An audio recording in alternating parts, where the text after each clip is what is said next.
Here's a quick look at the overall delegate standings. We see that Sanders remains in the lead with 45. Second is Bernie. Well, there you see South Carolina. The delegates won so far here in South Carolina. Biden with 20. We'll have, of course, much more throughout the evening on this very important primary night. For many of you, we return to regular programming. I'm Jose Diaz-Balart reporting from South Carolina.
Y'all know this song right here. I got a feeling. Y'all sing it with me. Come on. That tonight's gonna be a good night. That tonight's gonna be a good night. That tonight's gonna be a good night. A feeling.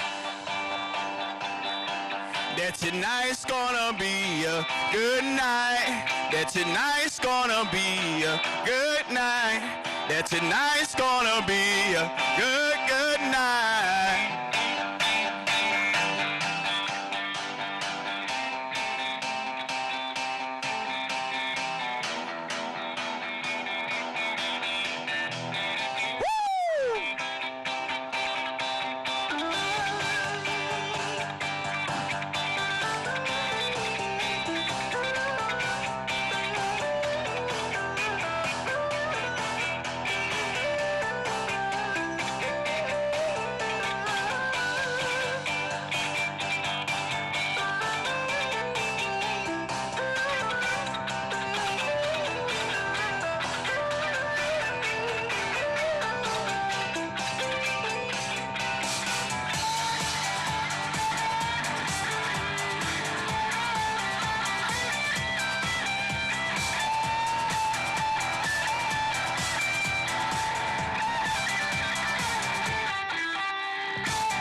if you run past me, can't be too far in my mind. I know how to last here. Yeah, I wanna be a fantasy. Baby, you can be mine. You just leave it all up to me. We can have a good time. Yeah, you don't have to be rich. Be my girl. Don't have to be cool. Ooh, my, ain't no particular sign I'm more compatible with. I just want your hit. Your kiss. Gotcha. I think I wanna dance.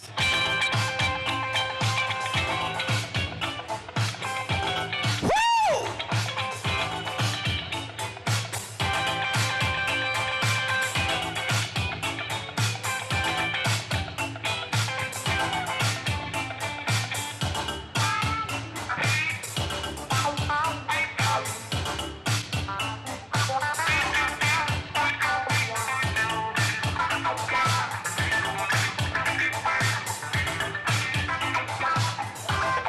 Women like us, who power, say the rule my world.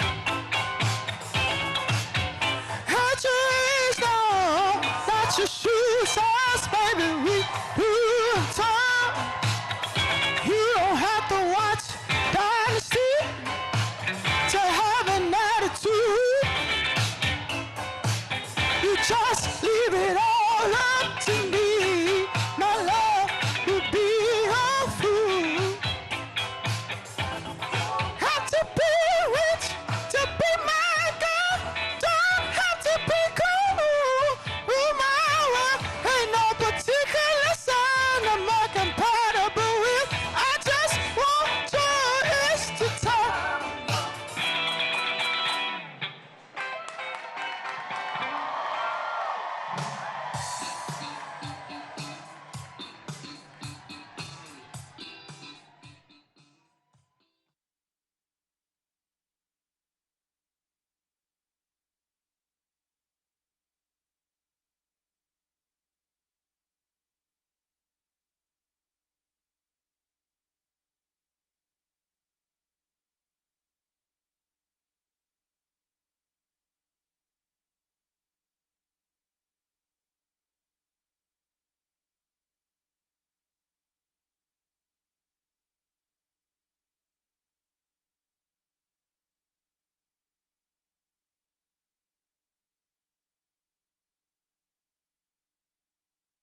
check. All right, I think I hit myself. Let me hear everybody say, uptown funk you up, uptown funk you up. Let me hear. Come on, say it. Uptown funk you up, uptown funk you up. A little louder now. Come on, dance, jump on it. You sit, then flaunt it. You freak, then own it. Don't brag about it, come show me. Come on, dance.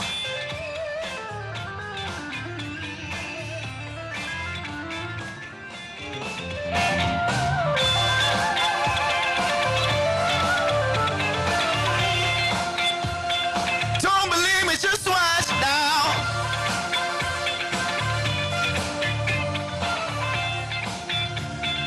Don't believe me, just watch. Don't believe me, just watch. Don't believe me, just watch. Don't believe me, just watch. Hey, hey, hey. Uptown funk you up. Uptown funk you up. Uptown funk you up. Uptown funk you up.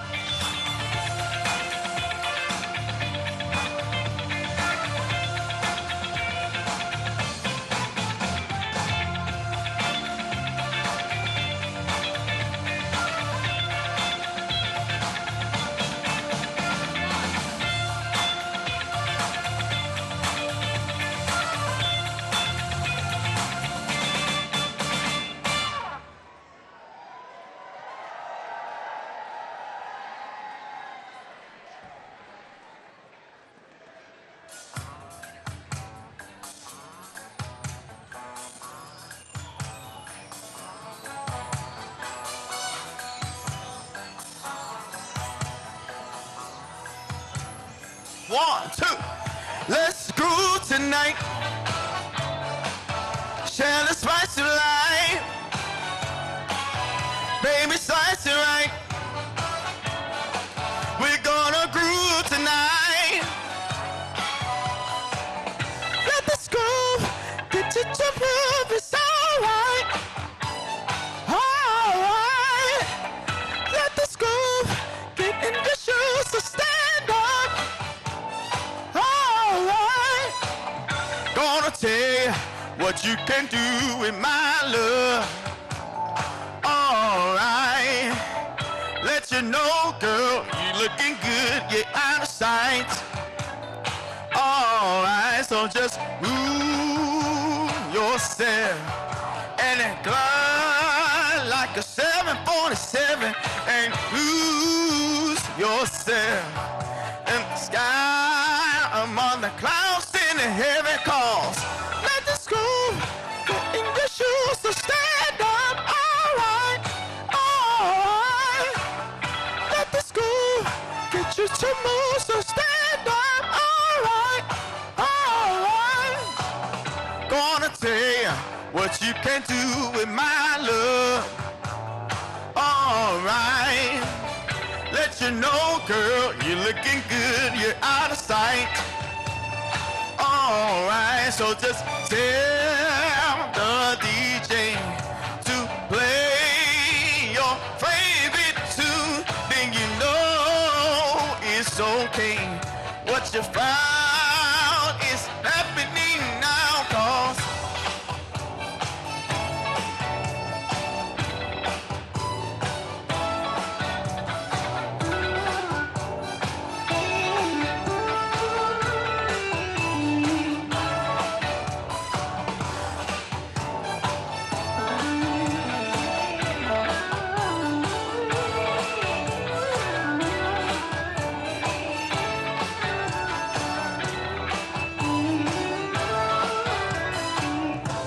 find peace of mind on the floor. Take a little time, come and see you and me, give a little sign. I'll be there after a while if you want my love. We can boogie on down, down, boogie on down, down, boogie on down, down, boogie on down, down. Let's groove tonight. Share the spice of life. Baby, slice it right. We're gonna cruise tonight.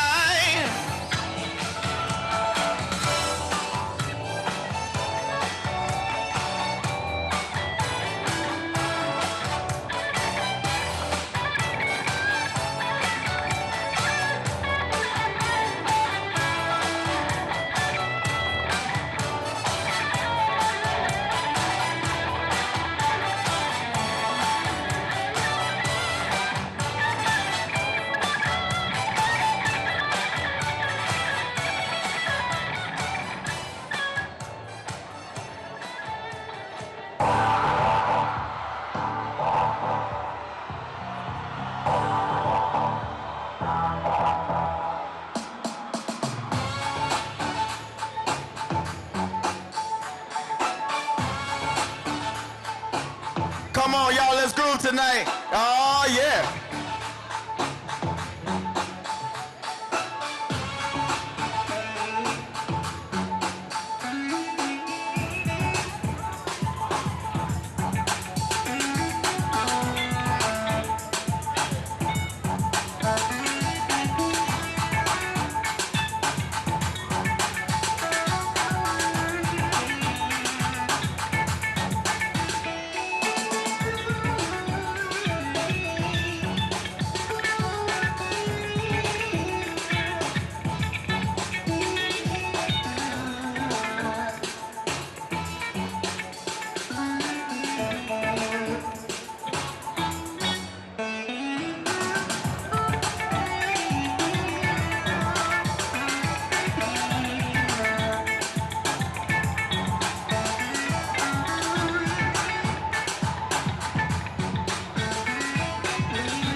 Come on, y'all. You know that's not.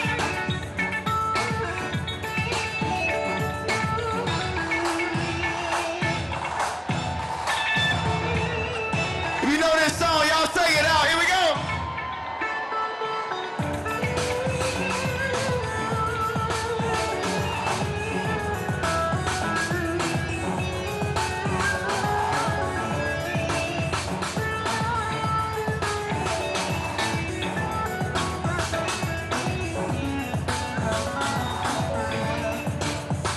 I can feel it when you walk, even when you talk, it takes over me.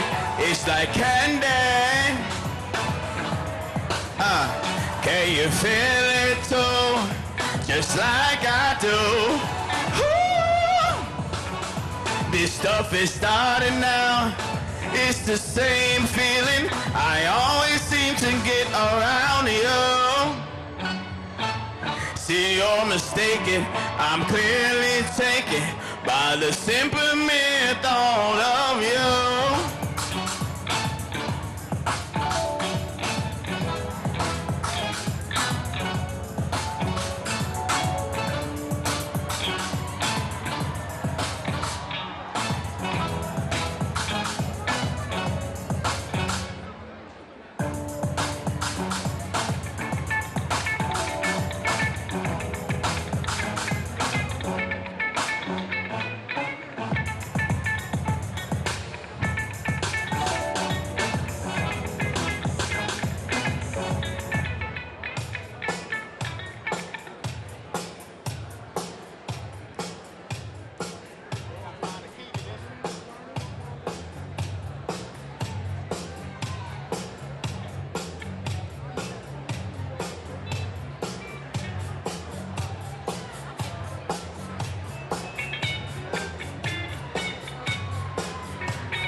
partying over, oops, out of time. So tonight I'm gonna party like it's 1999. Yeah, yeah, yeah. I'm a stranger, this don't do me if I go too fast. But life is just a party and party's wasn't meant to last. Oh, it's all around me, my mind stays prepared to fight. But even if I wanna listen to my mind tonight.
It's a celebration.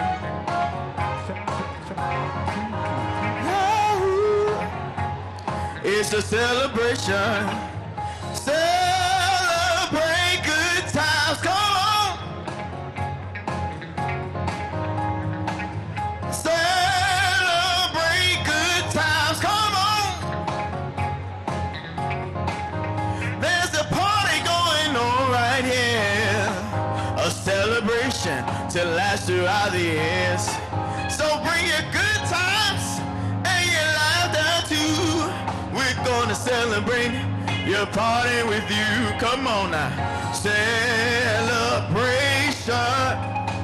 It's time to celebrate and have a good time. Celebration. We're gonna celebrate and have a good time. It's time to come together. It's up to you. What's your pleasure? Everyone around the world. Come on.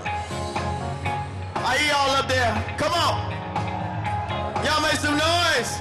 If you're excited about Joe Biden. 1, 2, 3. Woo! Come on, y'all. Celebrate good times. Come on.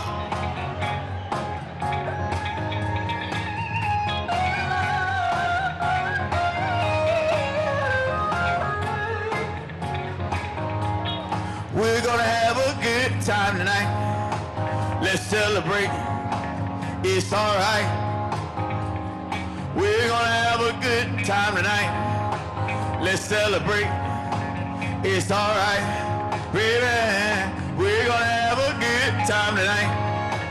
Let's celebrate. It's alright. We're gonna have a good time tonight. Let's celebrate. It's alright.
party people there, y'all make some noise. Oh yeah, oh yeah. This is how I do it. It's Saturday night and I feel alright. The party's still on the west side, so I reach for my thing and I turn it up. Y'all know the rest.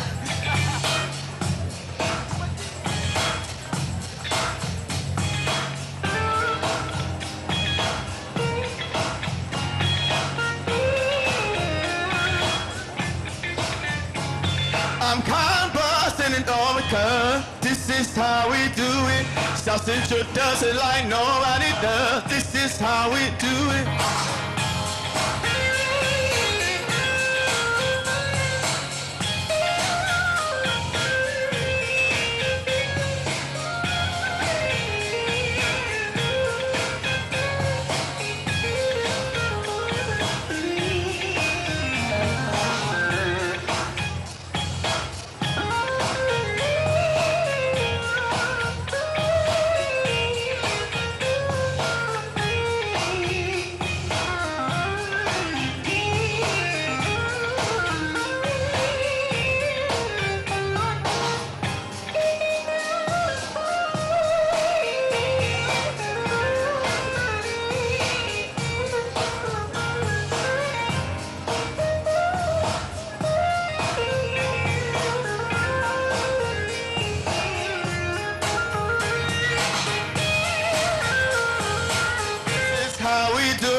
This is how we do it.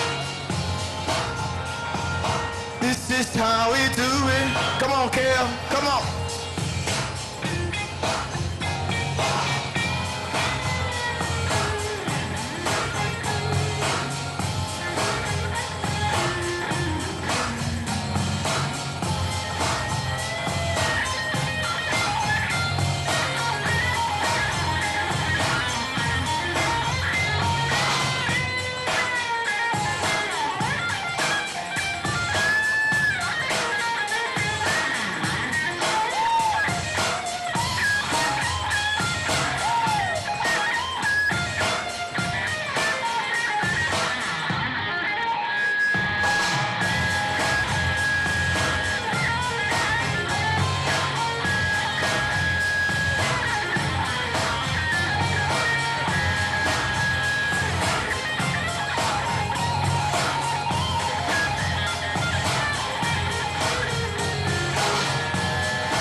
Girl, to be with you is my favorite thing.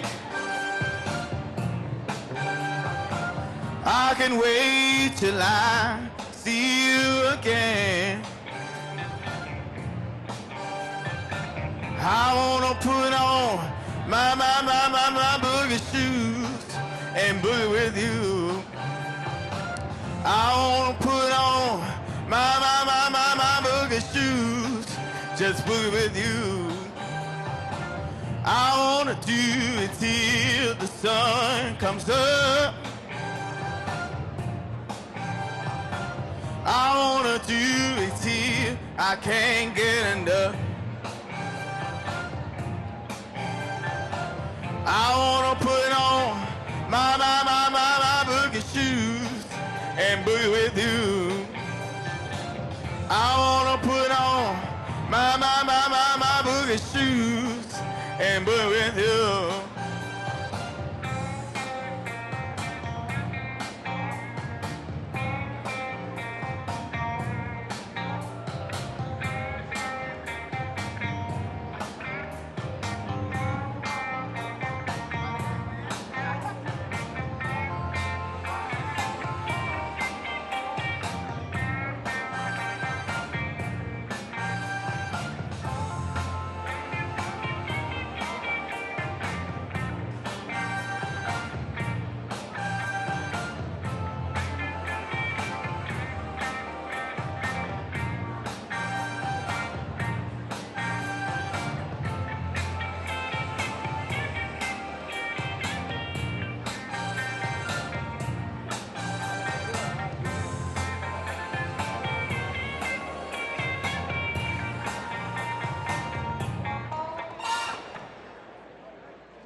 It's the original track, y'all. Hope y'all enjoy.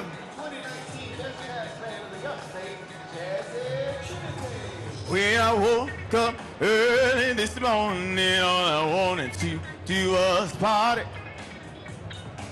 I wanted to be early 'cause I can be the one to get it started. Doesn't matter what you wear, just as long as you bring some drinks. After we take some shots, you may wanna get with me. Let me hear you say, party time, baby. Everybody's going a little crazy. Everybody get up. Round about 10 o'clock. It's time to get this party started. We got the crowd, we got the chant, and the band's got the music pumping. All the fine ladies in the house, let me hear you scream and shout. Let me hear you out there. I'ma show y'all a good time tonight. It's time to work it out. Let me hear you say,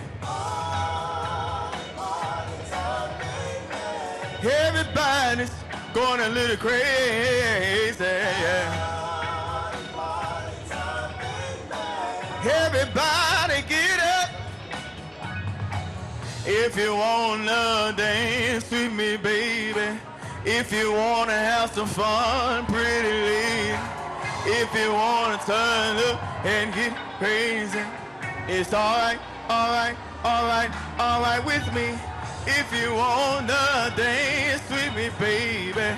If you wanna have some fun, pretty lady.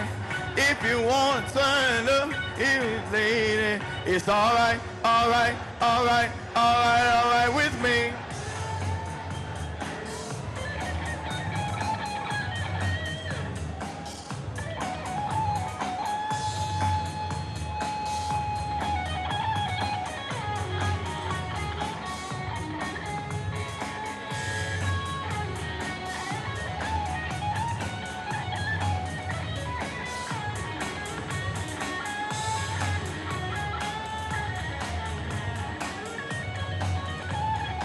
Everybody say now, party, party time, baby. Everybody's going a little crazy. Party, party time, baby. Everybody get up, yeah. Everybody's going a little crazy.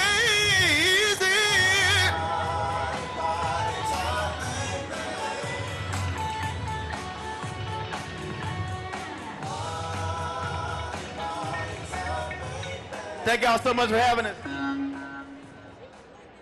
Thank y'all so much for having us. That's Trinity Band signing off. Everybody having a great time. Joe, Joe, Joe, Joe, Joe, Joe.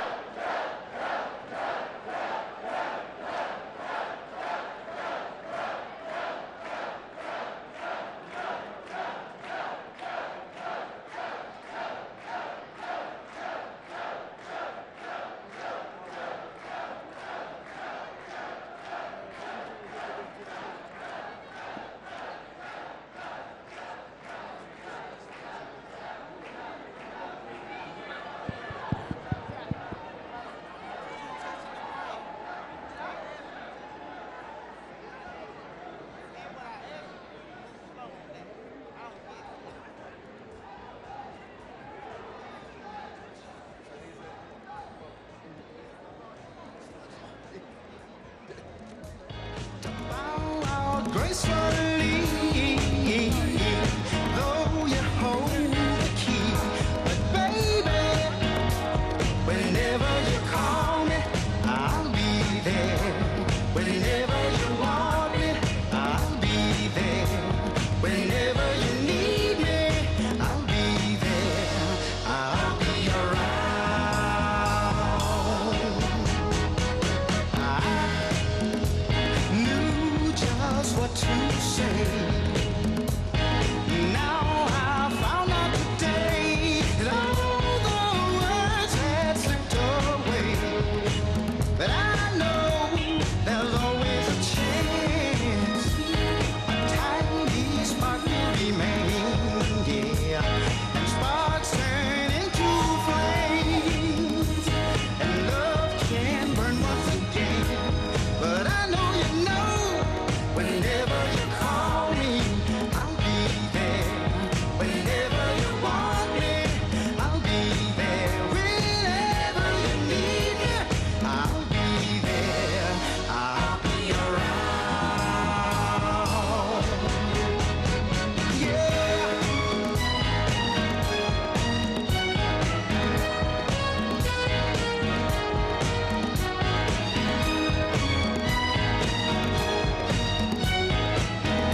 there. Even if I have to crawl, I'll be there.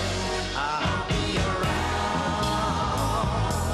Just call me on the phone. I'll be there. I'll never leave you alone. I'll be there. Just call on the name. I know you know. I'll be around.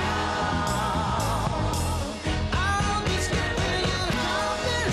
I'll be there. I'll be a ripping and running. I'll be there. I'll be calling up your name to let you know. I'll be have a word for your brother. Have some time for one another. Really love one another. It's so hard to find. Have a word for your brother. Have some time for one another. Really love one another. It's so hard to find. Have a word for your brother. Have some time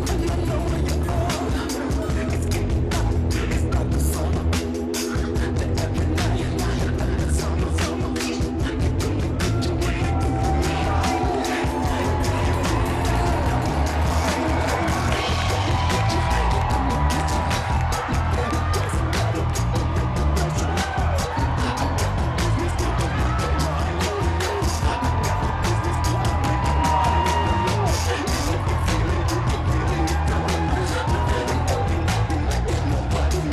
Have a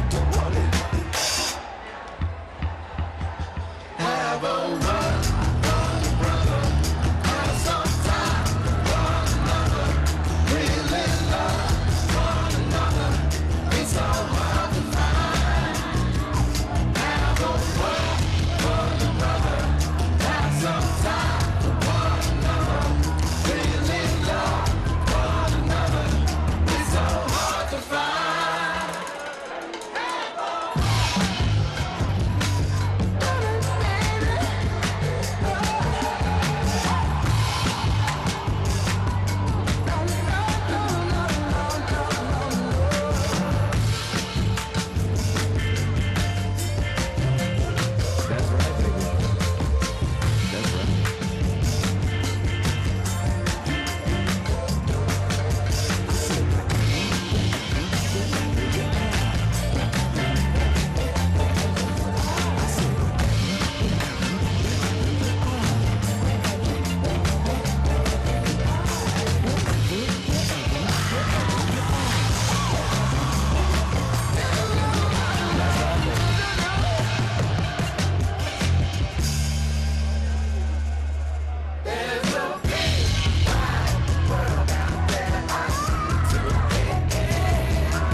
And he said, you know what? I'm on the ballot.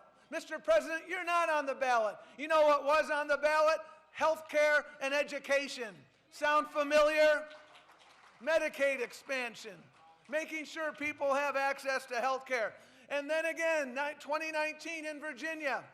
And the reason I keep talking about Virginia is North Carolina is going to do this year what Virginia did last year, which is flip the Senate and flip the House.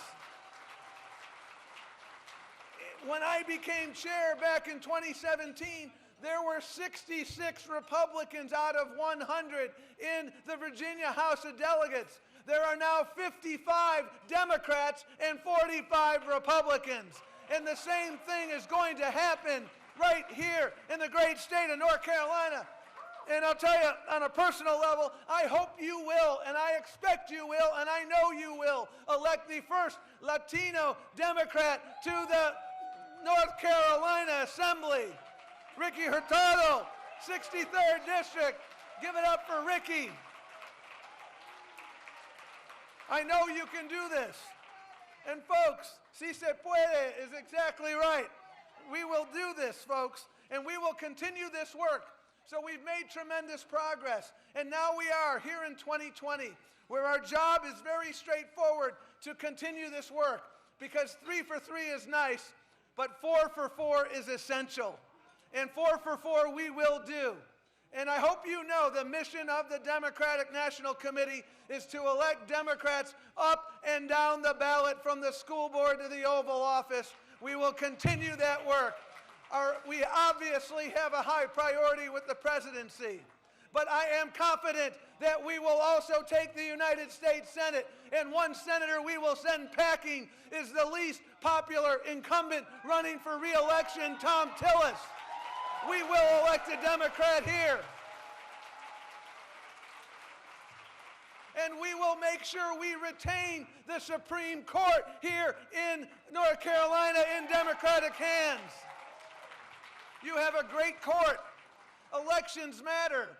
Y'all were a Full Employment Act. I want to be honest with you. As a civil rights lawyer at the Justice Department, North Carolina gave me way too much work because y'all had way too many Republicans in control. And that is going to change when you have a working majority in your state house and your state senate. And so what we're doing now, folks, as we prepare and we embark on our primary journey, is we are working our tails off to make sure we're building that infrastructure to enable whoever our candidate is, whoever he or she is, to succeed. That is the job of the DNC. 6,000 campaigns will use our infrastructure. And we've made unprecedented investments in our data and technology infrastructure, our organizing infrastructure, our voter protection infrastructure. None of this stuff is sexy. All of it is indispensable. And that is why I'm so grateful for the likes of Diane Robertson and so many other folks who've been working their tails off to make sure we move forward. Now, I know the primary season is here. We've now completed our 4th Democratic primary. And let me tell you what I know, folks. Let me first tell you what I don't know, which is a lot. I don't know who our nominee will be. We have 4 races that we have now completed, and they're still counting the votes in the 4th. You need 1,991 delegates on the first ballot in order to win the nomination. We have allocated roughly 150. So folks, I used to run marathons. We're at like mile 3 or 4 of the marathon. We have a long way to go. Super Tuesday is a few days away. It's an enormously important day. We will allocate roughly 1/3 of the delegates on Super Tuesday, and North Carolina's voice will be heard, and it will be heard loudly because people will come out. I'll tell you something I do know. We have an incredibly deep field of remarkably qualified candidates. I have had the privilege of getting to know all of them, and what they have in common far outweighs what our differences are. Every single candidate running for president wants to make sure that if you have a pre-existing condition, you can keep your health care. Every single candidate running for president understands that we must take on the pharmaceutical industry and lower the cost of prescription drugs. Every single candidate running for president understands the fierce urgency of now on climate change, understands that women's reproductive health is a woman's business and her business alone. Every single candidate running for president understands that the Secretary of Education ought to believe in public education, and the EPA administrator ought to understand something about climate, and the Department of Justice Attorney General should be the people's lawyer, not the president's lawyer. We know that. We have these common values, and I know I get asked a lot, Tom, that was a raucous debate the other night. Well, folks, here's what I will tell you. If you think the last couple debates have been raucous, go watch the game film from the South Carolina debate 2008. Hillary Clinton, Barack Obama, John Edwards. If you want to see Ali Fraser, you go watch the 2008 debate. It was spirited. And you know what happened, folks? We all know what happened. At the end of the day, we all came together.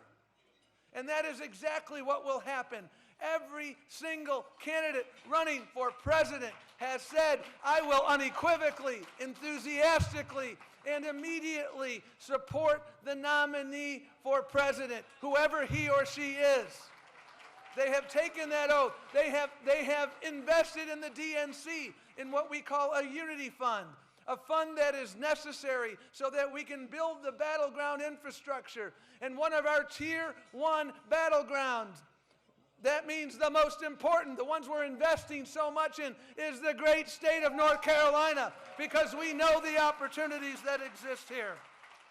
Here's something else I know. Every single candidate, whoever our nominee is, will defeat Donald Trump this November. And we also know, folks, that unity is indeed our greatest strength, and it is Donald Trump's worst nightmare. So we will indeed come together. We have more work to do in this primary season, but we will come together because you know what, folks? Our democracy demands it. The children who've been separated from their mothers demand it. The dreamers demand it. People who are working 4 jobs and not able to make a living demand it. The farmers who've lost their farms because of this president's reckless tariff policies demand it. We can do this, folks, and I'm confident we will. And I leave you with the following observation. 60 years ago, this month, a few courageous activists, we often call them the Greensboro Six, sat down at a lunch counter and ignited a movement. A week later, the sit-in spread to Raleigh and across the state, and then across the country. And a few weeks after that, one of my heroes, an unsung hero of the movement, a woman named Ella Baker, one of the most remarkable leaders of the movement, helped organize the Student Nonviolent Coordinating Committee. She knew the road ahead would not be easy, and she and her fellow activists knew that they would need to stay the course no matter how strong the winds, no matter how fierce the storm, no matter how high the water. Because she said, and I quote, "We have a destined date with freedom." Well, folks, more than half a century later, we not only carry on this civil rights work, and my former boss, Ted Kennedy, always said, civil rights is the unfinished business of America, but we too, like Miss Baker, we have a destined date. And that destined date is 248 days from now, November the 3rd. On November the 3rd, we will protect our health care once and for all. On November the 3rd, we will win across the board here in North Carolina. On November the 3rd, we will protect a woman's right to control her own body. On November the 3rd, we will protect the right to form a union. And the union movement brought us the middle class in this country. On November the 3rd, we will re-elect Roy Cooper and the North Carolina Democrats across the board. On November the 3rd, we will send Tom Tillis packing. We will send Mr. Nothingburger into his status as the minority leader of the state Senate. Folks, on November the 3rd, we will defeat Donald Trump and take back our democracy. That's what we will do. But one thing I know, we will not do it alone. We've succeeded because there are serial activists in this room and across this state who have said we must continue the fight. There will be hot days this August and June and May. And you know what? On those hot days when you're thinking, well, maybe I'll stay home, this is too hard. Let me remind you, it is much harder to be an immigrant in this country in the world of Donald Trump. It is much harder to be a person with a pre-existing condition. It is much harder to be somebody who's deciding between their insulin and their rent. And that's happening here in North Carolina. And it's happening needlessly because we don't have enough Democrats here in North Carolina in the relevant positions. So when we do this together, folks, that is how we win. Dr. King said the arc of that moral universe is long, but it bends toward justice. But he also remembered it never bends on its own. Let's bend it together. Adelante, vamos a ganar. Si se puede. And we will do this. And we will do this with vigor. And we will do this November. Thank you very much.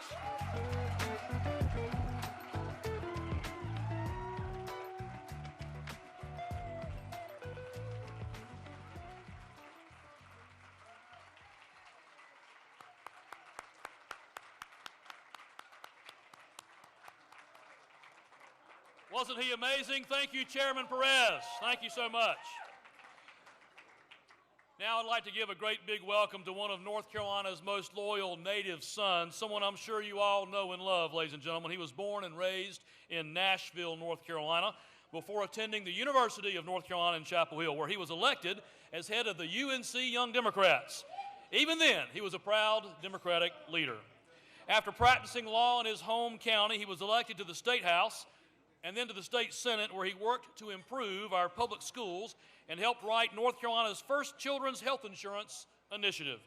In 2001, he was elected Attorney General, serving in that capacity as a strong champion for criminal justice reform. And in 2016, he decided to run for governor and stepped in to do what was right for all North Carolinians.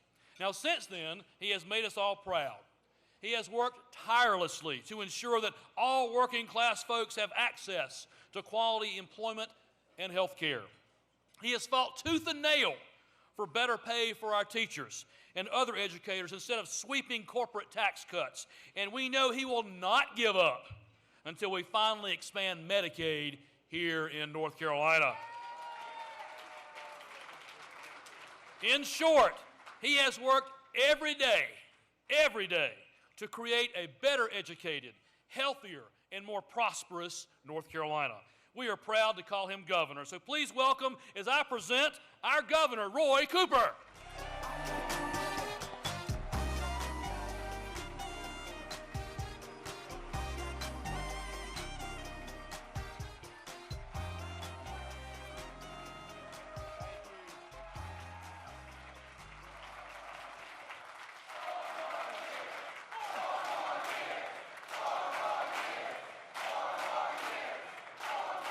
I'm okay with that. I'm okay with that. Thank you, Chairman Goodwin. Thank you, Chairman Perez, for that strong message to all of us tonight. It is the honor of my life to serve as governor of the greatest state in this country. You know, I grew up in eastern North Carolina working on my dad's farm with my mom as a public school teacher. And there I learned my values that I hold today. A deep faith in God, a charge to help others, a duty to serve, but never in my wildest dreams did I think that I would be here leading the state that I love. And you know, as governor, the law says that you have to have a portrait done to hang in the mansion. I've never had a portrait done. That makes me a little uncomfortable. You all know the First Lady, my wife, Kristen. She's a good lawyer. She showed me the law. You have to get this done. I've been putting it off. Finally, she grabbed me by the elbow. She said, "Honey, it's not getting any better." So now we've done it. The First Lady is on county number 83 in her visits across this state, and she's coming to a county near you. So here I am, a little worse for the wear, but fighting every day for everyday people.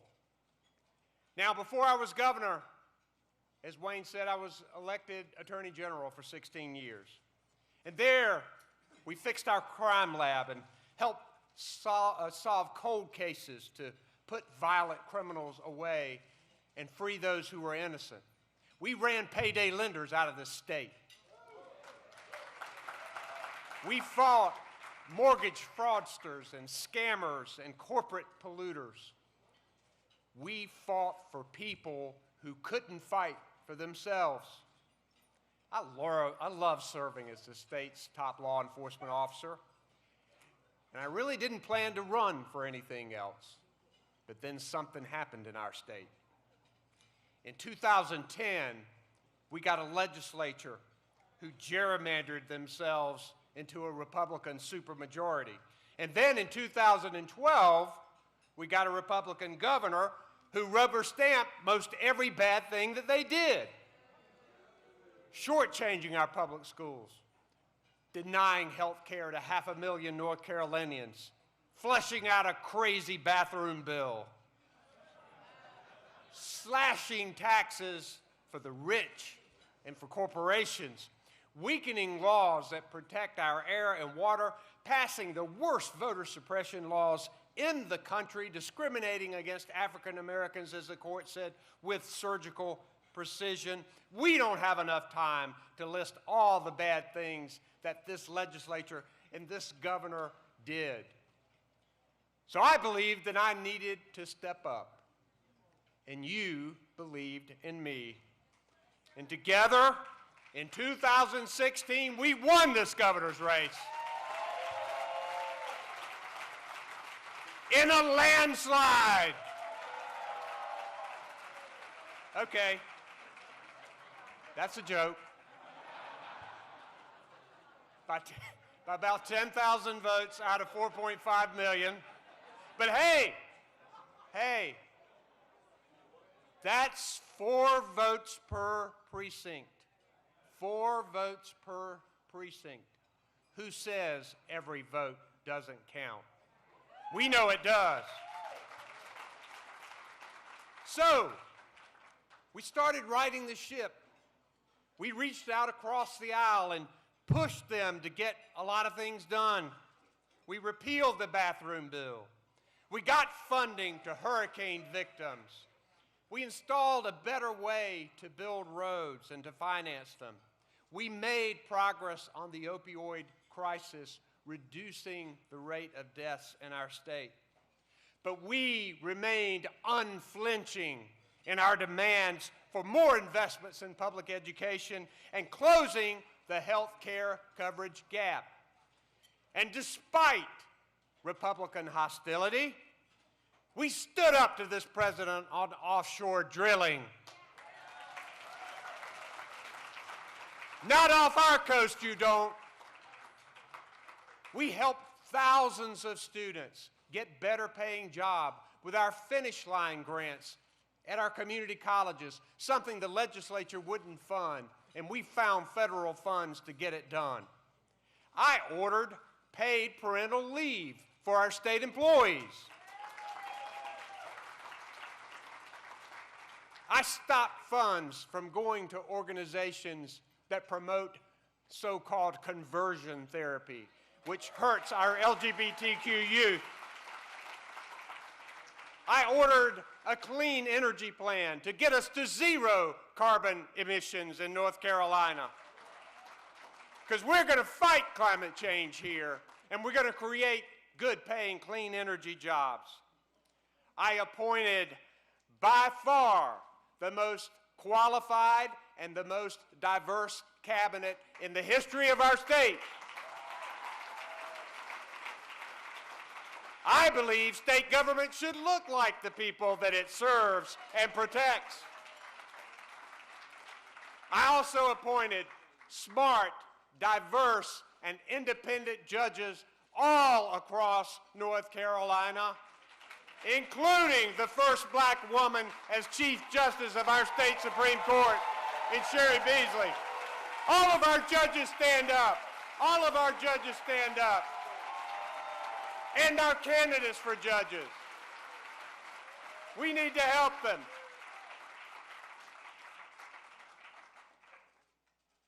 We helped create tens of thousands of jobs in North Carolina because we focused on workforce, and we sent a message across the world that North Carolina values diversity and we are open for business. You know, the Republican legislature likes to take credit for our pretty good economy in North Carolina, and I beg to differ. Forbes magazine for the last 14 years has ranked the best states for business in the country. And out of those 14 years, 3 years, North Carolina has been the #1 state in the country for business. 2017, 2018, and 2019. And I have loved being your governor for 2017, 2018, and 2019. But we didn't stop there. We beat them in court when they tried to take away the State Board of Elections from the governor's control. And we succeeded in having their partisan gerrymandering declared unconstitutional under our state constitution. And we broke the supermajority in the state legislature. Hey, my veto works. And when they passed a bill that attacked a woman's right to choose, we said no. And when they passed the discriminatory and unconstitutional immigration bill, we said no. And when they passed a bill that spent money on cutting corporate taxes instead of investing in teacher pay, we said no. And when they passed a budget that refused to expand Medicaid, we said no. Let me recognize those warriors who are standing behind my veto. Let's let these legislators stand and let's give them a big hand again. What a great job.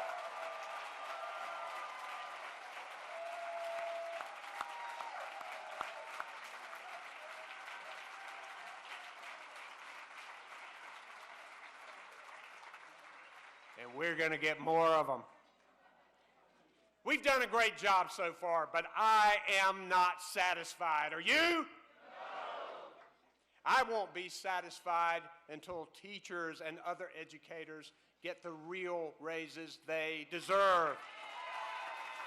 I won't be satisfied until all of our students are in a quality classroom and out of trailers. And I won't be satisfied until we close that health care coverage gap in North Carolina and lower health care costs. Mike Pence, when he was governor of Indiana, expanded Medicaid. It's time to do it in North Carolina. All right. These primaries will soon be done. It'll be time for us to all come together. We need to be positive. When I was on the coast after Hurricane Florence, I met a woman in a shelter who was sitting on a cot surrounded by a few things which were all that she had left. A firefighter had bravely rescued her as her waters were rising and said, "You just need to grab a few things and go." And when she told me her story, I said to her, "I'm so sorry." And you know what she said to me? She said, "I thank God I'm alive. I thank God for all of the volunteers in this shelter. Some of them had their own homes flooded, and they are here helping me. And I thank God for that firefighter who saved me from my home and from the floods. You know what? I'm going to make it." That is the North Carolina spirit. That is the positive attitude that we need going into November. It's time for us to go. Go knock doors. Go make calls. Go on social media. This is the most important election of our lifetime. We have to be in it. From the courthouse to the State House to the White House, we must win. The very foundation of our republic is at stake. And I don't want to tell my children and my grandchildren that we didn't do everything we could to win in 2020. So it's time to go, go, go, and win. Thank you very much. Thank you. Thank you, guys.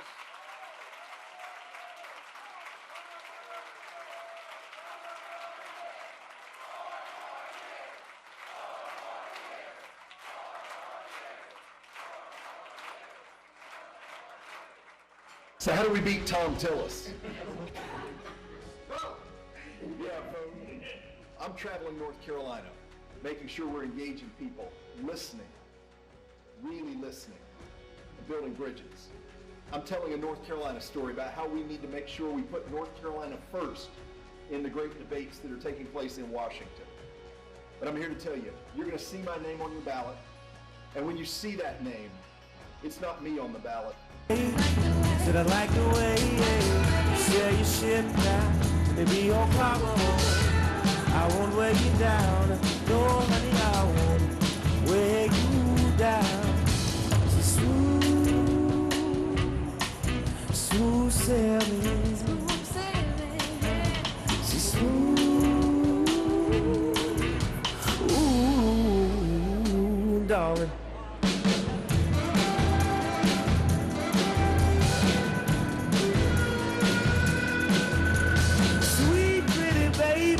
Won't you be my lady? Sweet honey, darling, you know I'm calling. I want you. Sure. Said I like the way, said I like the way you sail your ship now, and it'll be your cargo. I won't weigh you down, no honey.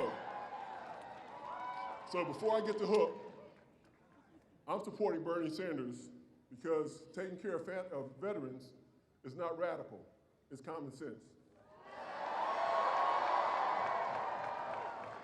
I'm supporting Bernie Sanders because providing housing for veterans is not radical, it's common sense.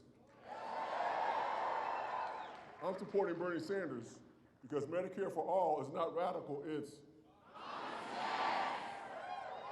I'm supporting Bernie Sanders because taking care of our planet is not radical, it's I'm supporting Bernie Sanders because earning a living wage is not radical, it's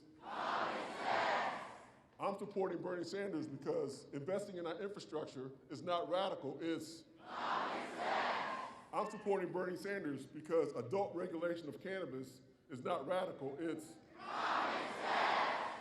and most importantly, I'm supporting Bernie Sanders because integrity and honesty is not radical. Okay. So, in closing, you all have heard of Eminem. He has a song called Lose Yourself. In that song, I'm paraphrasing, he says, you only get one shot. Do not miss your chance. This is the opportunity of a lifetime. Failure is not an option. Now look at what happened over the last couple of weeks. Hello, Houston. So, results from South Carolina are coming in, and I want to say congratulations to Vice President Biden. I will be the first to say that the first 4 contests haven't gone exactly as I'd hoped. If you want to change the outcome in the next contest, go to ElizabethWarren.com, chip in now, get involved. Super Tuesday's 3 days away.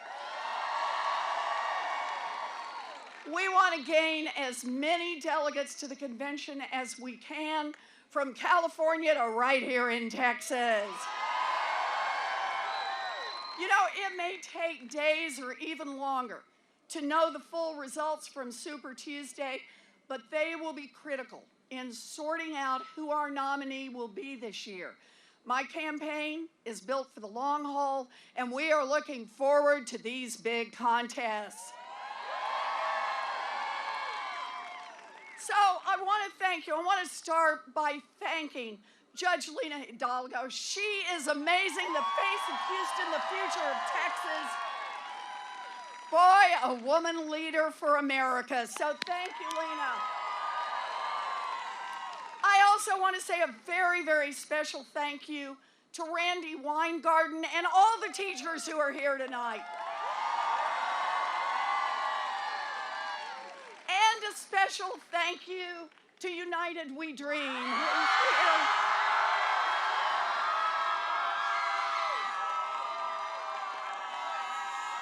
This This is how we build a Democratic Party that wins. We do it by all coming together here. So thank you all. And thank you for welcoming me back to Texas. You know, I did some real growing up here. I finished college at the University of Houston. Injured in spirit, we have forgotten about him. So my promise to Herb and to all the other veterans of this country, and I say this as the former chairman of the U.S. Senate Committee on Veterans Affairs, our administration will never forget the veterans, and our administration will never put the men and women in the armed forces in wars that should not be fought.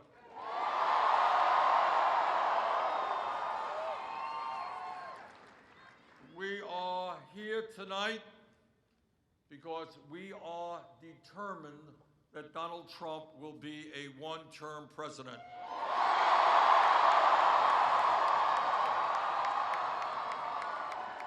The American people, no matter what their political views may be, do not want a president in office who is a pathological liar, who is running a corrupt administration, who apparently has never read the Constitution of the United States, and who every day, through his attacks on the media, on the judiciary, on Congress, is undermining American democracy. Veterans like Herb and millions of others have put their lives on the line to defend our democracy and our Constitution, and Donald Trump will not undermine American democracy.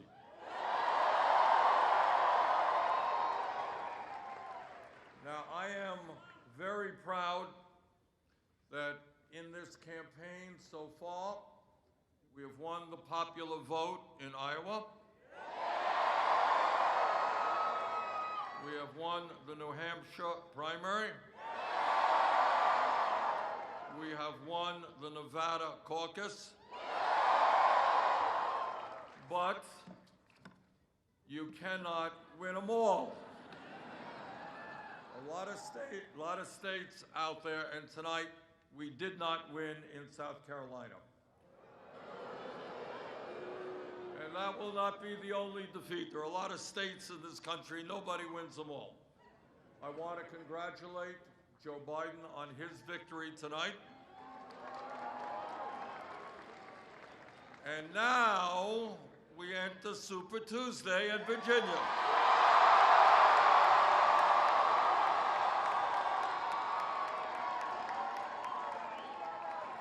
And I believe very strongly that the people of this country on Super Tuesday and after are going to support our campaign, because we are more than a campaign, we are a movement. We are a multi-generational movement. I'm the young person. We've got some old people too. We are a multi-racial movement. And we are a movement of millions of people who demand economic justice in this country, demand social justice and the end of racism and all forms of discrimination, and who demand environmental justice as well. We are a movement of millions of people who are sick and tired of the grotesque level of income and wealth inequality in America. We are tired of a handful of billionaires controlling the economic and political life of this nation. And we will create an economy and a government that work for all of us, not just the 1%. And that is what this campaign is about. This campaign understands that in order to defeat Donald Trump, and we have to be very clear about it, can't mince words about it. In order to defeat Trump, we are going to need the largest voter turnout in the history of this country. And in my view, old-fashioned politics, the same old type of politics that doesn't excite anybody, that doesn't energize anybody, that is not going to be the campaign that beats Trump. In order to beat Trump, what we are going to have to do is speak to millions of working class people who today are working 2 or 3 jobs. They're worried about their kids, they're worried about their retirement, they can't afford health care, and they are saying, who cares about me? Who is worried about me? I've seen candidates run to billionaires' homes to raise money. Is anybody worrying about me and my kids? And our job together is to reach out to those working people and say, you know what? We do care about you. Join us. Come on into our movement.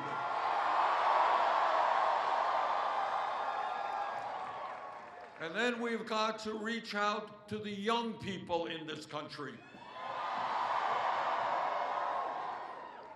The young people in America today, and I'm proud to say this, they are the most progressive generation of young people in the history of this country. This is a generation that is strongly anti-racist,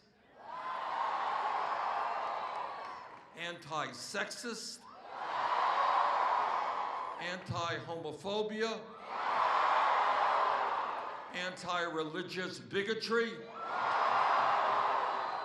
This is a generation that believes in the need to deal with the crisis of climate change. But this is also a generation that does not vote in the numbers that they need to vote.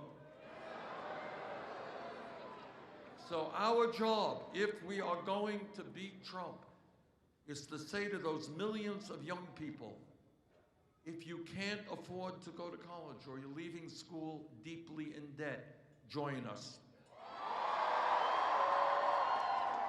If you are worried about the future of this planet and climate change, join us. If you are earning less money, as the younger generation is, than your parents, and you think you are entitled to a decent standard of living, join us. If you're sick and tired of trying to pay off your student debt, join us. So our job is to grow the voter turnout in America.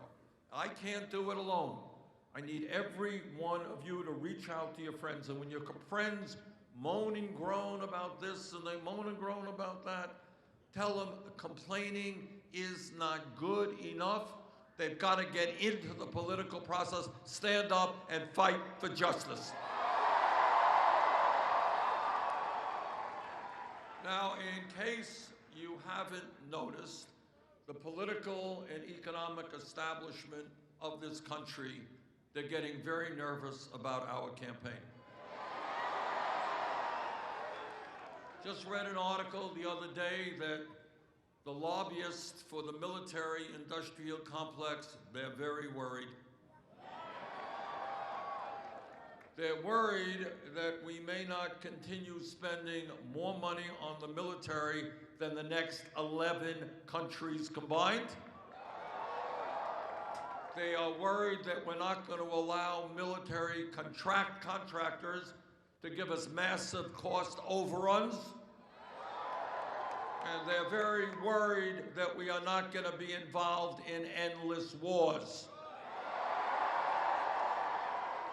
And they are right to be worried. And it turns out the folks on Wall Street are getting worried as well. And they're worried that we're going to break up these very large banks that got us into an economic crisis 12 years ago. You know what? They should be worried. And the drug companies, man, they are really worried. Because we are catching on to the reality that they are ripping off the American people in an unseemly way. That in some cases they are charging us 10 times more for the same exact drugs that they sell in other countries. And the insurance companies are getting just a little bit nervous. Because we are going to end the absurdity of the United States being the only major country on earth not to guarantee health care to all people as a human right. Now, what the establishment is saying, what the lobbyists are saying, and the political pundits are saying, everybody's saying, so Bernie Sanders can't beat Trump. Well, to those folks, I would suggest take a look at the last 70 national polls. Because we beat Trump 65 out of those 70 polls. Take a look at recent polls in Michigan, Pennsylvania, Wisconsin, and other battleground states. We beat Trump. And we're going to beat Trump here in Virginia as well.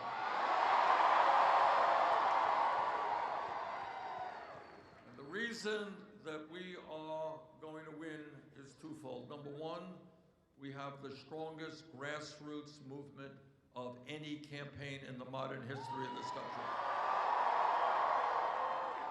Our campaign has already knocked on millions of doors from Maine to California. And second of all, our grassroots campaign does not have a super PAC, and we don't want a super PAC.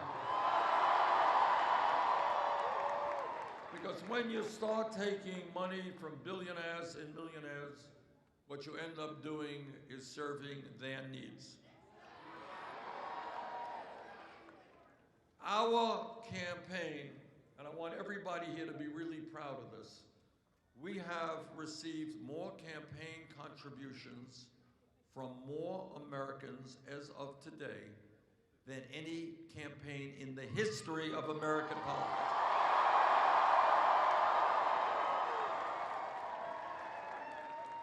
Our campaign receives its funding from the working class and middle class of this country. And we are proud to say, and I say this as a son of the American working class, this is a campaign of the working class, by the working class, and for the working class.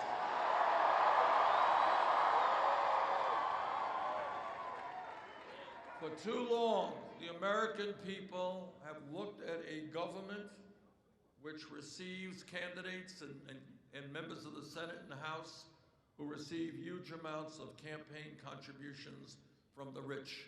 And the result of that is we have not raised the minimum wage for 10 years, but we've given huge tax breaks to billionaires.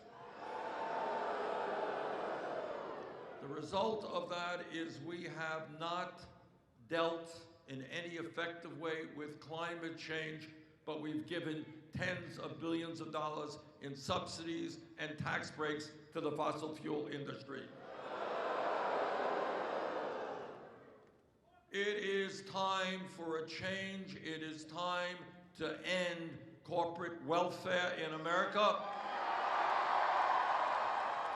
It is time to start paying attention to the working families of this country. And that is what our campaign is about. Our campaign says that if you're working 40 hours a week in America, you should not be living in poverty. We're going to raise the minimum wage to $15 an hour.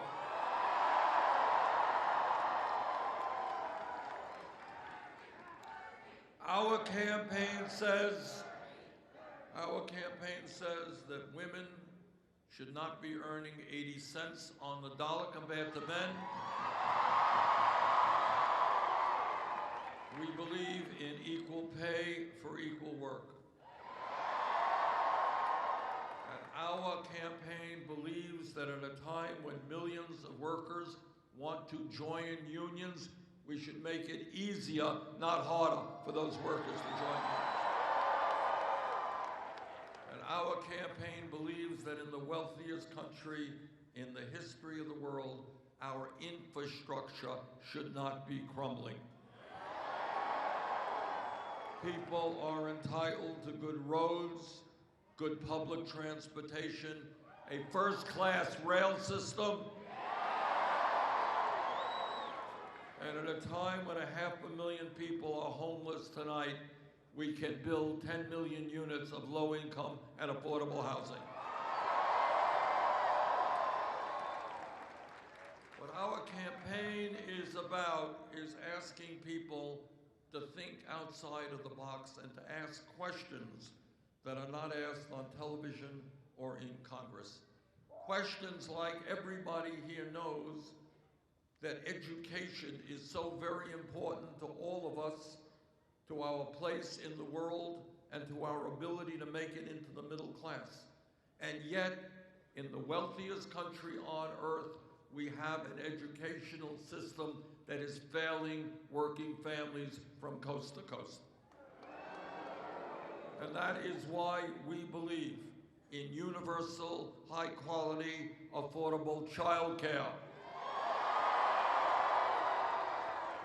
Why we're going to triple funding for low-income Title I schools so that all kids, regardless of the zip code in which they live, get a quality education. And because we believe in education, we believe in teachers. Which is why we're going to fight to make sure that no teacher in America earns less than $60,000 a year. Which is why when we believe in education, we understand that we have got to rethink public education in America. It's no longer good enough for free public education to go from K through 12. We got to make public colleges and universities tuition free.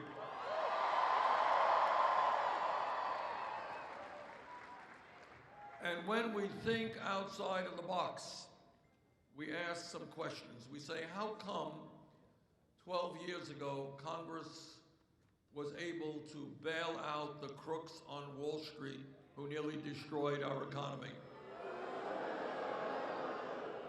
How come at a time of massive income and wealth inequality, 2 years ago, Trump and his friends gave $1 trillion in tax breaks to the top 1% and large corporations like Amazon, which last year didn't pay a nickel in federal income tax? So it seems to me that if we can give tax breaks to billionaires and large corporations, you know what else we can do? We can cancel all student debt in America.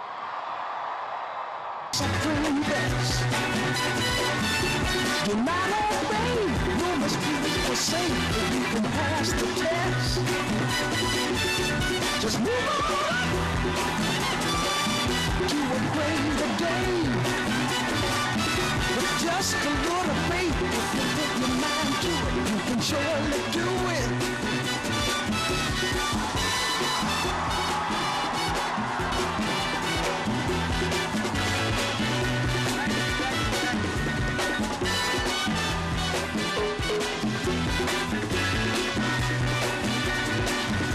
Take nothing less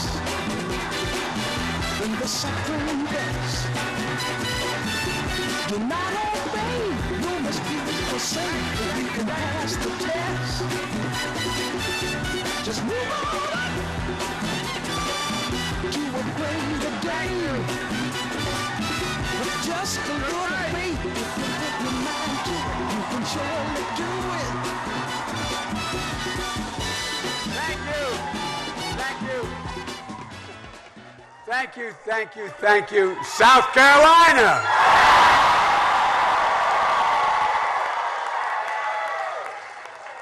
And my buddy Jim Clyburn, you brought me back. It's a man of enormous integrity. All those of you who've been knocked down, counted out, left behind, this is your campaign. Just days ago, the press and the pundits had declared this candidacy dead. Now, thanks to all of you, the heart of the Democratic Party, we just won, and we've won big because of you.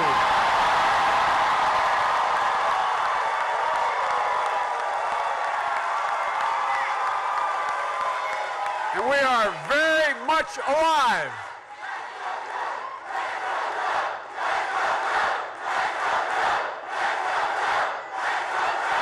Look, I told you all that you could launch a candidacy. You launched Bill Clinton, Barack Obama to the presidency. Now you launched our campaign on the path to defeating Donald Trump. This campaign has taken off, so join us.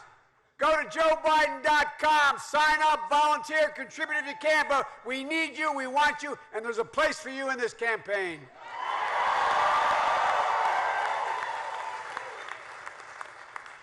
Folks, as we celebrate tonight here in Columbia, let me talk directly to Democrats across America, especially those who will be voting on Super Tuesday. This is the moment to choose the path forward for our party. This is the moment, and it's arrived.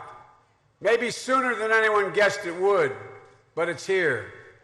And the decisions Democrats make all across America in the next few days will determine what this party stands for, what we believe, and what we'll get done. If Democrats nominate me, I believe we can beat Donald Trump.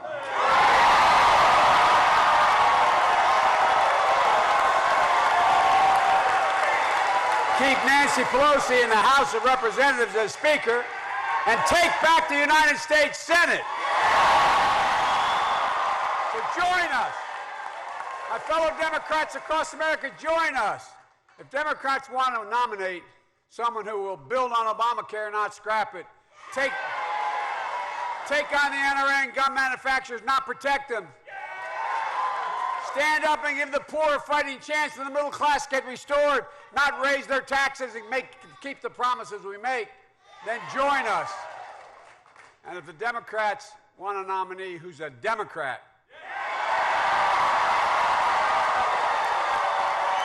a lifelong Democrat, a proud Democrat, an Obama-Biden Democrat, then join us. We have the option of winning big or losing big. That's the choice. We need to build on the coalition and legacy of the most successful president in our lifetime, Barack Obama. And the way we do this is by bringing Americans together of every race, ethnicity, gender, economic station, Democrats, Republicans, independents, people of every stripe. Look, just like we did here in South Carolina.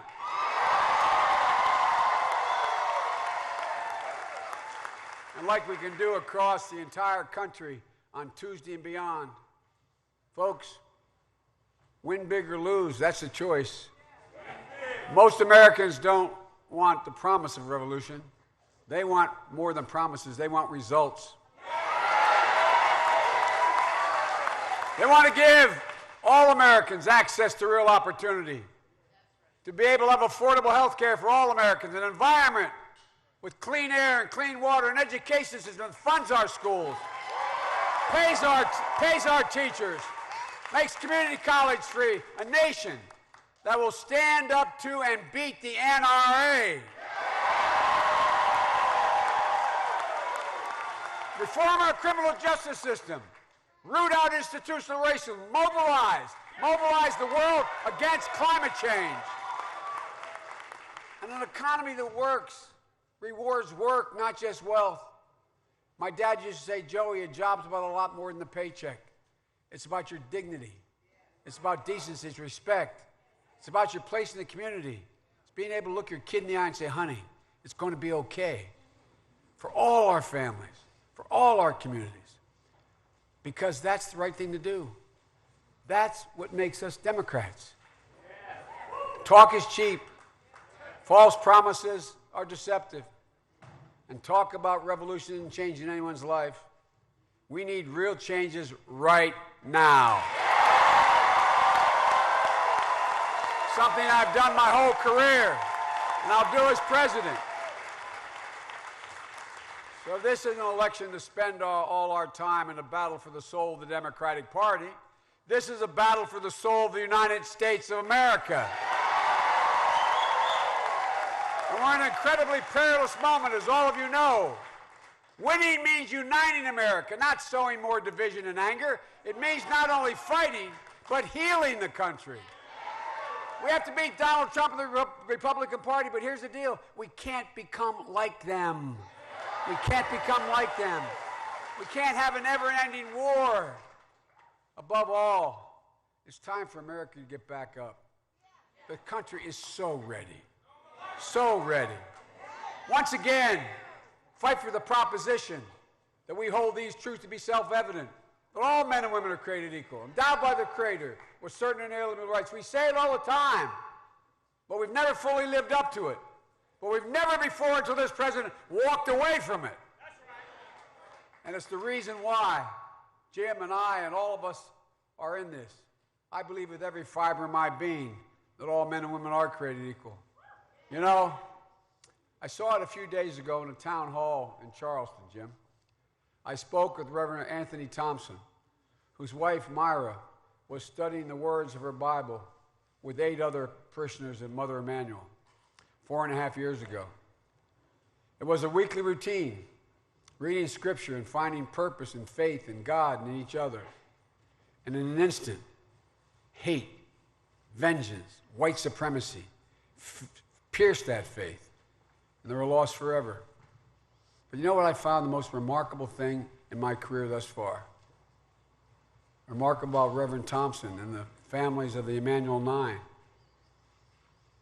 It's through all that pain, all that grief, they forgave. Yes, sir. Yes. And here's the deal.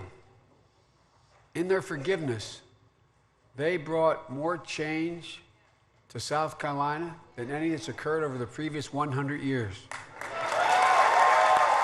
Think about it. The Confederate flag came down. Real change.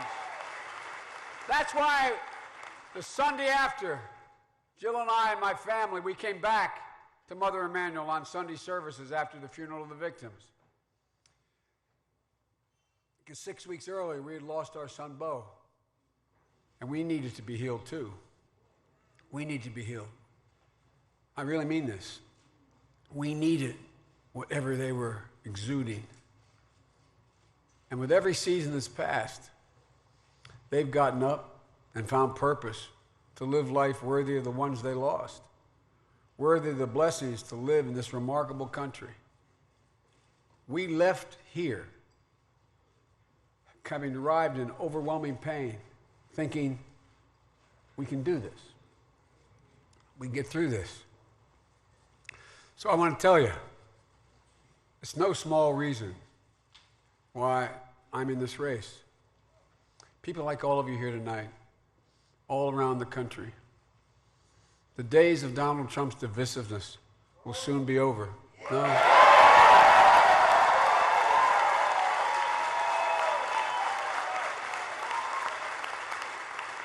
And as Jim, according to Tocqueville, he was right. This multi-ethnic country we call our democracy, America, it can't survive unless we focus on our goodness. We can build a more perfect union because the American people in the last 3.5 years have seen the alternative. No, I really mean it. Think about it. They've seen how utterly mean, selfish, lack of any sense of empathy or concern for anybody else. A president who not only has horrible policies, but the way he mocks and makes fun of other people. To all of you here in South Carolina, and especially Jim Clyburn, my friend, who lifted me in this campaign on his shoulders. That's right.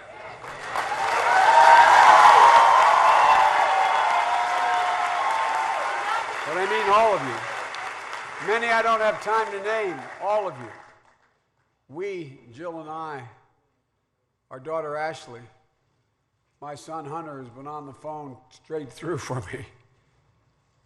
My brothers, my sister, my 2 brothers, my sister, my 5 grandchildren, my 4 granddaughters who've come out on the campaign trail. We'll never forget what you've done for us. Well,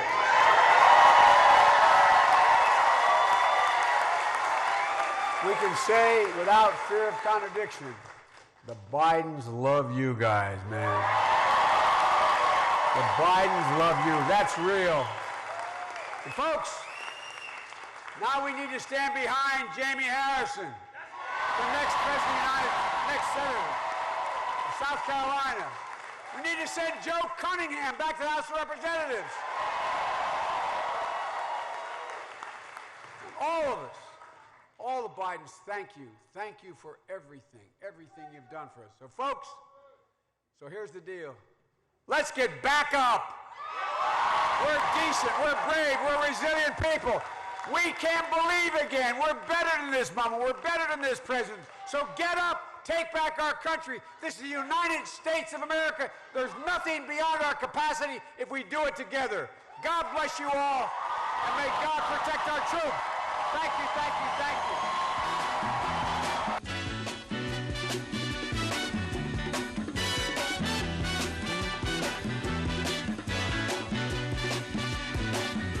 Hush now, child, and don't cry.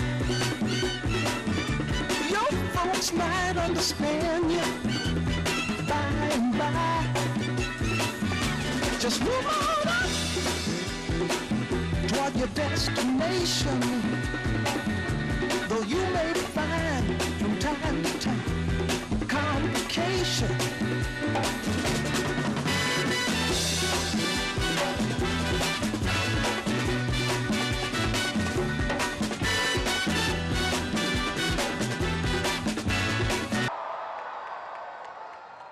So let us go forward together.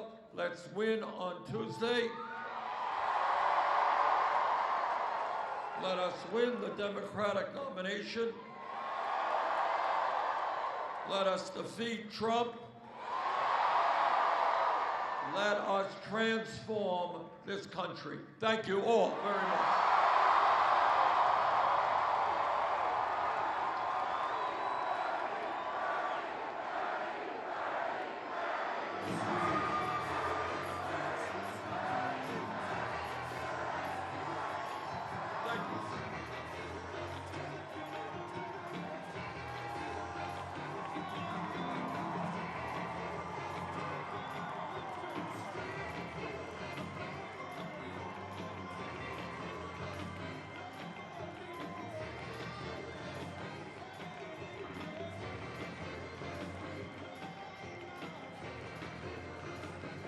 Parents in here, thank you, Mom and Dad, for being here.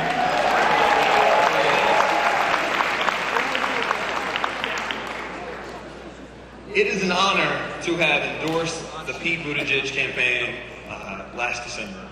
I've had the honor to campaign across the country with him and his team, and they have just done an unbelievable job organizing and telling a story that's unique, that this country is ready for.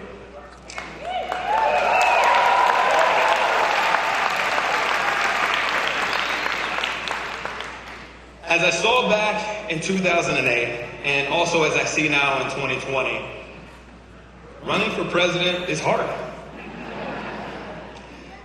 It is an exercise in hope and humility.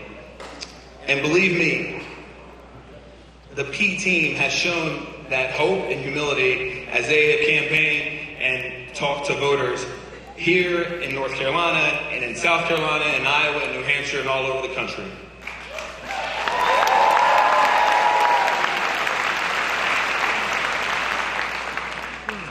And despite the odds, we punched above our weight.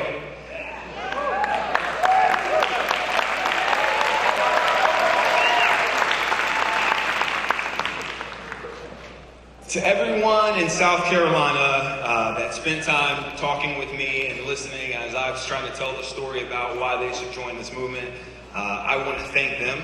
I'm proud that we were able to earn their support, and I'm determined that we will earn even more support here in North Carolina as we come across Super Tuesday.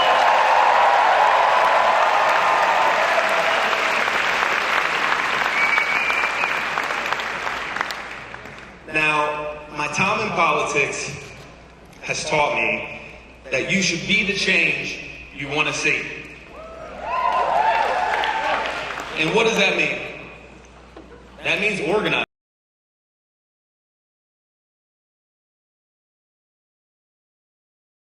In the hearts and minds of our neighbors, of our family members, of our community members. That is what it takes in order to create real change and to create a real movement. And look, we've got real challenges. We've got challenges that we're facing as a country. Everything from rising costs in healthcare and climate change, working to improve our economy, creating more mobility for all people throughout the state of North Carolina.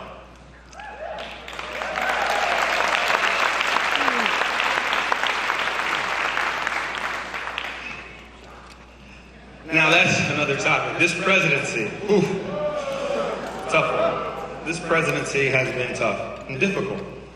But we have to keep in mind that in order to put an end to this era, we need to work to elect a candidate like Mayor Pete.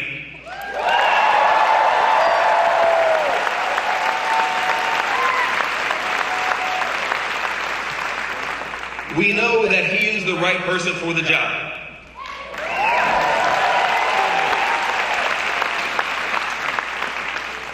But you know, he can't do it alone. He cannot do it alone. He needs every single one of you in here with him. Every single one of you need to know that your voice matters and that your voice needs to be heard, and that if we elect him, that our voices will be heard, not only here in our communities, but all the way in Washington, D.C.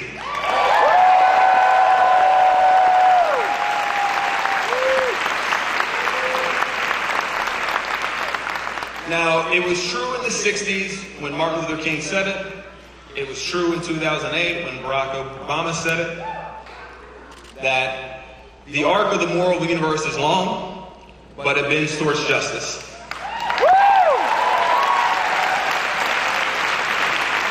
But there is a but. But change does not happen on its own, and it doesn't happen overnight. And it doesn't happen without us bending that arc together.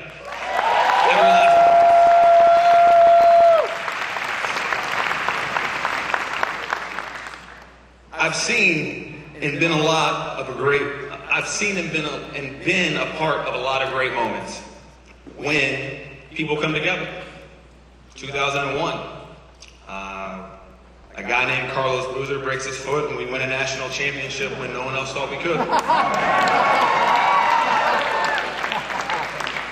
2007 and 2008, working for a skinny, diverse, young, funny named guy to take him all the way to the presidency of the United States.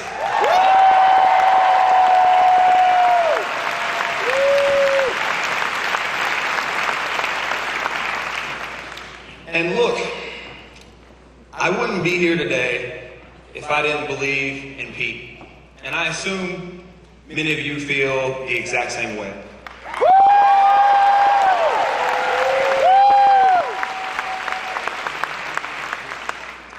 And you probably believe that Pete is our best shot at defeating the revolution candidate, who's my way or the highway.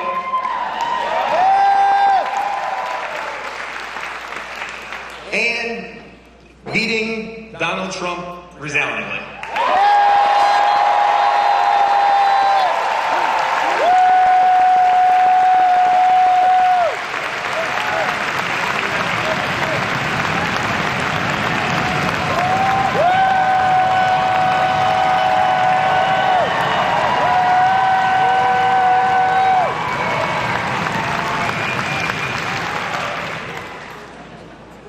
Now, look, the challenges we face ahead on climate change.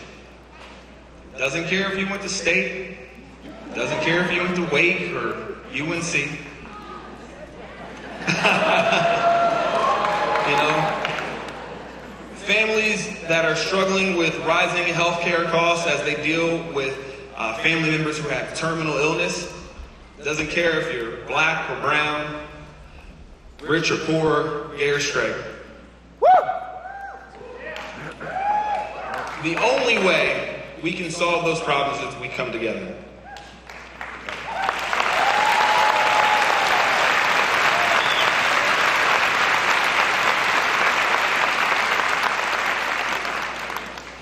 We are in our final stretch, and we have to do some critical things. I need you, at some point in time, to go on your phones now, or when you go home tonight, to go to p4america.com and contribute whatever you can to move this movement forward as we approach Super Tuesday and as we approach the rest of the contests around the country.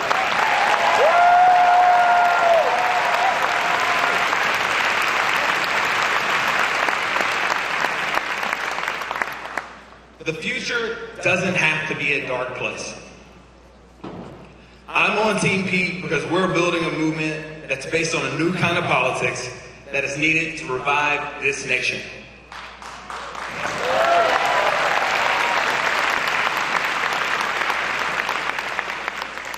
And as we continue our work to do so, I'm honored and thrilled to introduce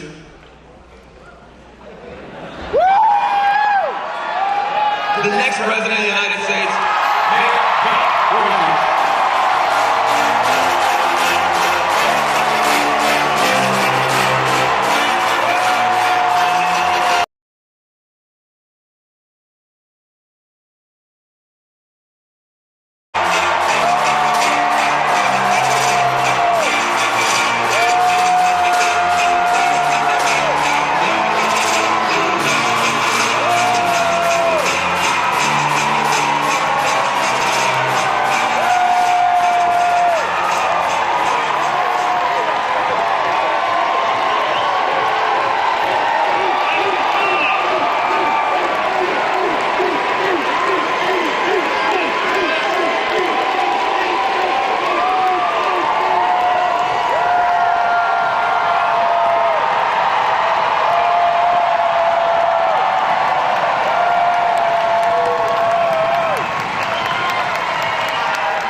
through blood, through sweat, through tears, and for some, within living memory. I am proud of the votes we earned, and I am determined to earn every vote on the road ahead.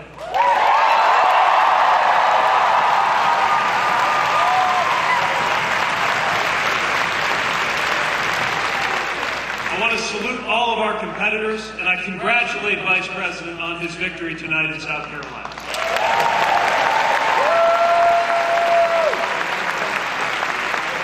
I want to thank the voters of South Carolina, especially black voters who showed that famous Southern hospitality over the last year, welcoming us into their homes and churches and neighborhoods and businesses. I want to thank our entire team, every supporter of this effort, and yes, everyone who has gone to people.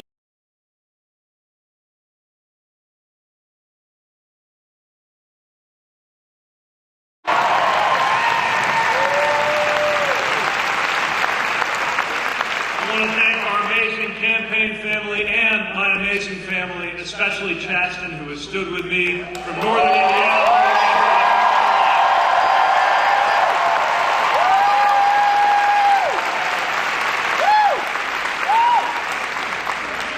At this moment, as a mounting epidemic threatens our communities and our economy, we are seeing just how much it's going to matter to have serious judgment and a steady temperament in the Oval Office.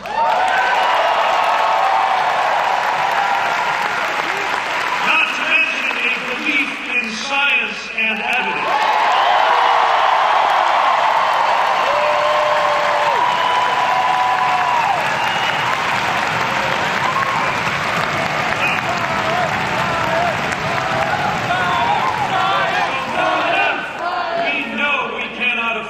This wrong. We cannot afford 4 more years of Donald Trump in this country.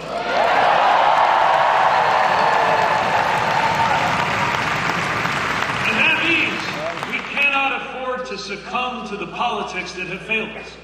We can't go on with the politics that has us at each other's throats instead of having each other's backs.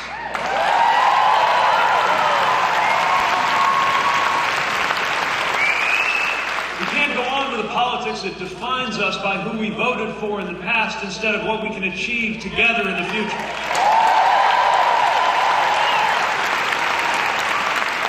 We know that the challenges of this moment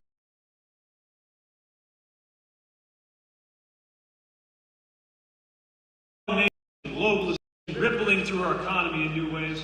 Americans are watching as the cost of housing and healthcare rise while wages can't keep pace.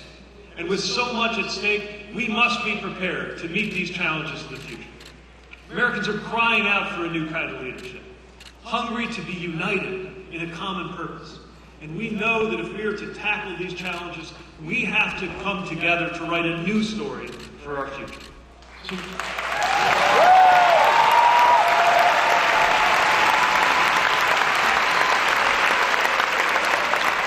So let's make this election about that future. And let's make it a future where every American belongs.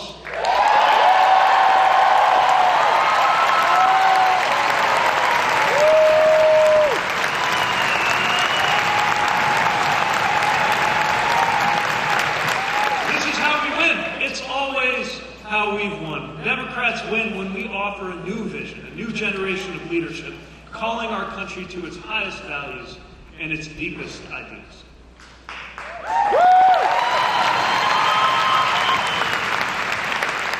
As a mayor who lives hundreds of miles away from Washington, in a middle-class neighborhood in a diverse city in the industrial Midwest, what I'm offering is a new approach in this election. I'm offering a nominee and a presidency where you could turn on the TV and actually feel your blood pressure go down instead of up here. Pass my bill to register every kid automatically in this country when they turn 18. If Target can find a pair of shoes with a SKU number in Hawaii, we should be able to register everyone in this country. What else? Getting rid of gerrymandering, something you know too well in this state, and getting rid of voting purges. My friend Stacey Abrams, who should be the governor of Georgia right now, she put it this way about purges. She said this. She said, you know, if you don't go to church or synagogue or mosque for a year or two, you don't lose your right to worship. And if you don't go to a meeting like this for a year or two, you don't lose your right under the Constitution to assemble. And if you haven't voted for a few years and you show up at the voting booth and you find out your name is not on that list, you should never lose your right to vote. That is voting purges. What else can we do? Well, we can end Donald Trump's shameful acts of trying to kick people off their insurance for pre-existing conditions. We can do that. We can take on Big Pharma and bring down the cost of prescription drugs. We can take on the NRA. And when we were in Charleston this last week, once again, you see that church. And you think about what happened in that church with the worshipers when a white nationalist walked in and gunned them down. You know what bill is sitting on Mitch McConnell's desk right now? The bill to close the Charleston loophole, to simply give law enforcement time to look at background checks. What else is on there? Universal background checks. So the only way we get these gun safety bills done and so many other things that I've talked about today is by winning, not just eking out a victory at 4 in the morning, North Carolina, because I tell you, if we do it this way, it will not be your state. We do it by winning big, by taking back the U.S. Senate and sending Mitch McConnell packing.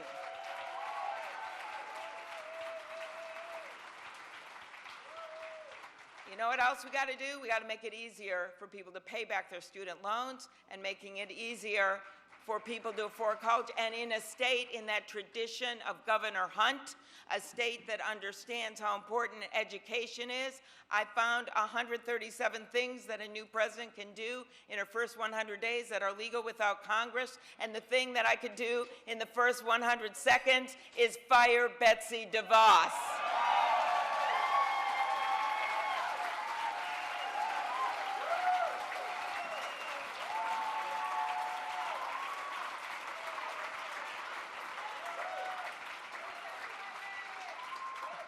Then there are foreign policy challenges, because we have a president that repeatedly decides to side with tyrants instead of allies, who decides to side with dictators instead of innocents. So what should we do?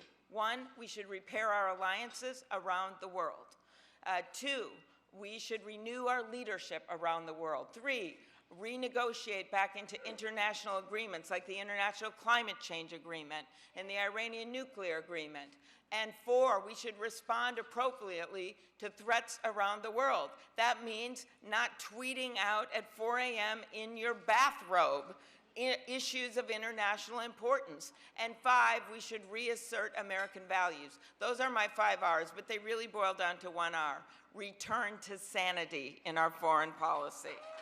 This is our goals. We know we are not going to outdivide the divider in chief, but we know that we can bring dignity back to the White House. Because when I talk to people and I say what I like to think about is that we need to build a blue wall of Democratic votes around states like North Carolina and states in the Midwest, and when we build that blue wall, it's going to be so great in the next election in 2020, and we are going to make Donald Trump pay for it. And one of the things I find when I talk to people that maybe voted for him or stayed home is that they get sick and tired of his whining. It might not be the first thing you think about, but they are tired of it. He blames everyone. He blames Barack Obama for our problems. He blames the Fed chair that he nominated. He blames the generals that he commands. And yes, he once blamed the entire Kingdom of Denmark. Who does that? That's what he does. He even blamed the Prime Minister of Canada, this is one of my favorite ones, for cutting him out, Trump, out of the home version, the Canadian version of Home Alone 2. That is a true story. So instead, I want you to picture this, and I'll talk here at the end about myself, because I got a different background than Donald Trump. What did he get? He got $413 million in the course of his life from his dad. This is my family story. My grandpa worked 1,500 feet underground in the mines, iron ore mines in North.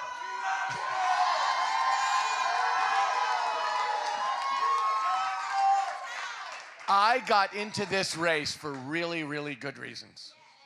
I got into this race because I thought that people weren't adequately addressing racial injustice in this country. And it's true. And it's true. And I thought that we were at risk as a country in terms of climate, and that expressed itself in terms of environmental injustice, and we've certainly seen that, and that's true. And that we live in a country that's deeply unjust economically, where rich people have been profiting at the expense of everybody else. And that's really true. And my family and I have been working on those things for decades. And I didn't get into this race and start talking about things to try and get votes. I was in this race to talk about things that I care the most about and that I continue to care the most about. And let me just say this, I think the team that we have, more than half people of color, more than half women, 30% LGBTQ, that is the team that I want to ride into battle with. That is the crew, that's the crew I want on my side. So let me say this, I've never worked with a better group of people who've worked harder or in a more dedicated way. The endorsers from South Carolina are some of the most outstanding human beings I've ever met, standing up for what's right. I am so proud to be with them. And the group of people in South Carolina, I'm looking at some of them right now, are a team of people who people use these words, but I am humbled to be working side by side with those guys. I'm humbled to be working side by some of the women from South Carolina. And honestly, the people who've endorsed me have stood up in a very red state where I have seen things, honestly, that have broken my heart. Because as much as I've loved the people here, and I've said, I'm not leaving. You may want me out of here. I'm not leaving. We're already figuring out ways, in fact, to make sure that we stay in South Carolina. And I have loved the people, and I feel as if their fight is my fight, and I want to make sure that's true going forward. But there's no question today that this campaign, we were disappointed with where we came out. I think we got 1 or 2 delegates from congressional districts, which I thank South Carolina for, and the people. But I said, if I didn't see a path to winning, that I'd suspend my campaign. And honestly, I can't see a path where I can win the presidency.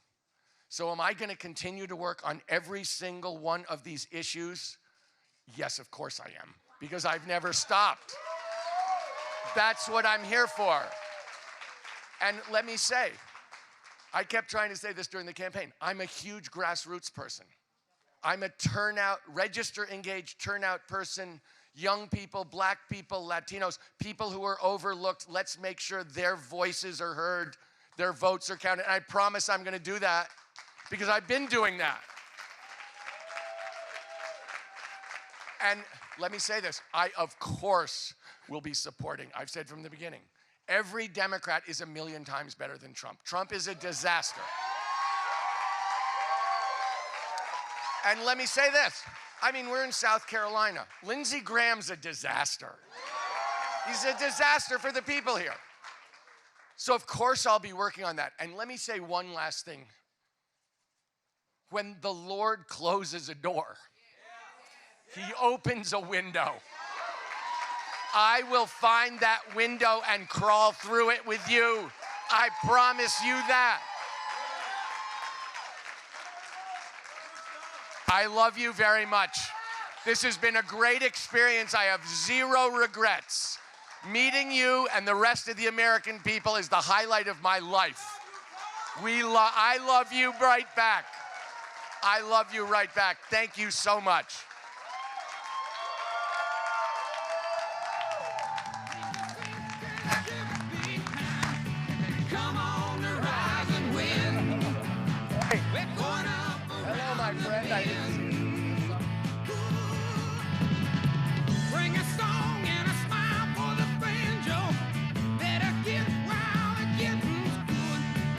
priorities, not just Democratic priorities.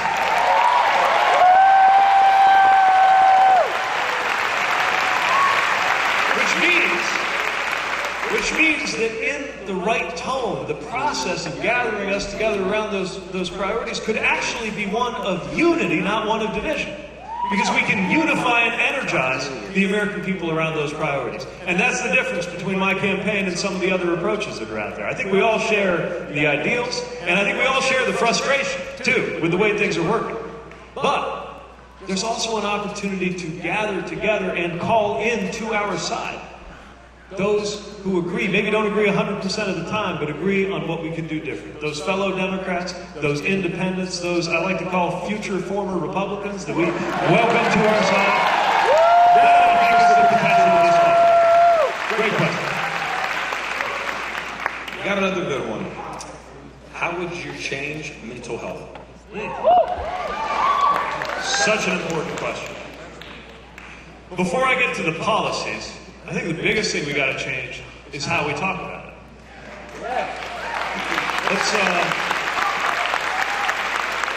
I think it's always worth doing this little exercise. If you or somebody you love or somebody you work with has experienced serious mental illness or a substance issue that's affected someone in your family or in your workplace, let's just have a quick show of hands. Look at that.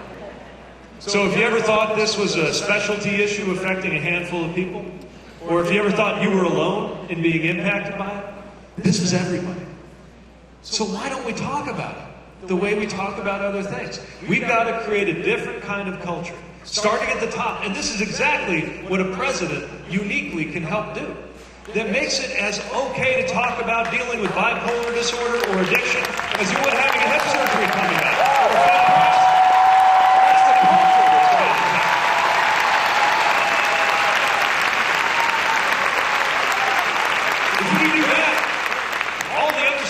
Easier, which is finding funding, making sure we compensate mental health professionals at the same rate, making sure we support the teachers who are being expected to handle mental health, and making sure those teachers have somewhere to refer students to, that it's as routine to have a school psychologist as a nurse. It's okay to go to your nurse to have a checkup as a visit. And yes, we got to put federal dollars behind that. That's part of what our coverage plan will do, and it's part of what we've got to fund. A sense of healing and belonging with community-led efforts backed by federal dollars. Not all the answers have to come from Washington, but a lot more of the money should in order to get this done. We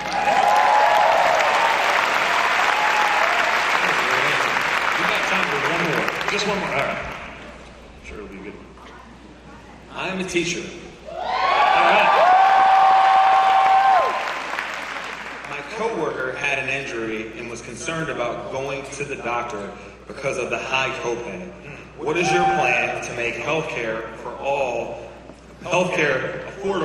for all people? Good. Joe Elliott. Well, first of all, thank you for being a teacher.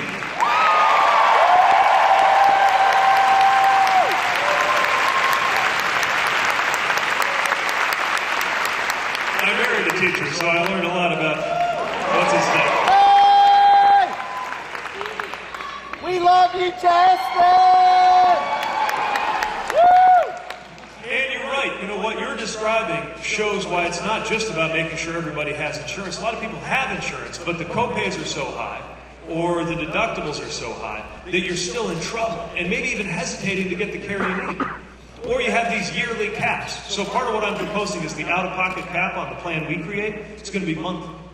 And it'll be, for low-income folks, there won't be any charge at all, but no matter what, it won't go above $250 on the prescription side.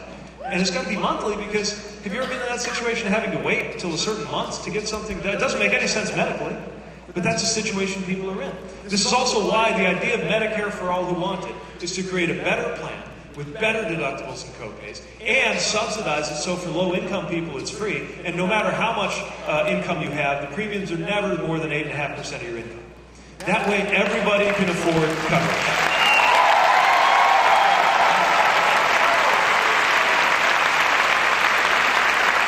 And the way I see it, I'm pretty sure my plan in terms of the copays, the deductibles, and the coverage, it'll be the best one out there.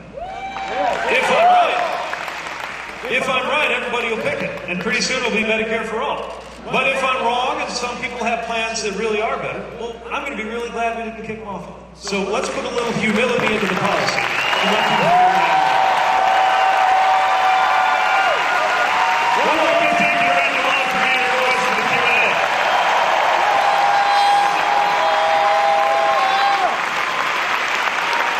Thank you. And thanks to all of you for being part of this. I am counting on your help to spread the word. And I'm counting on you to bottle up whatever sense of hope brought you into this room. And I would argue you wouldn't be here if you didn't have a level of hope that it matters for our everyday lives. That we get the right leadership in Washington. I feel that hope too, it propels me. And I feel that hope because of the experience of my city. Because of my experience in uniform, seeing what fellow Americans can do to come to trust each other.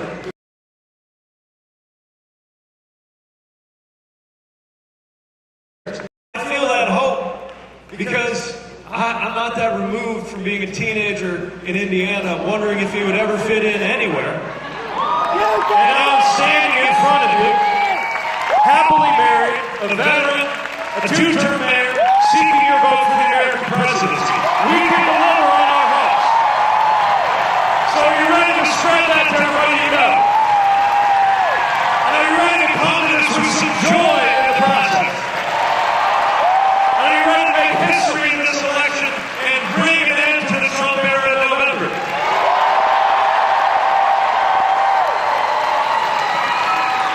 Well, with you on my side, I think we can't go wrong. Thanks for being part of this. Thanks for coming. Let's go on to victory. Thank you.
Ha ha.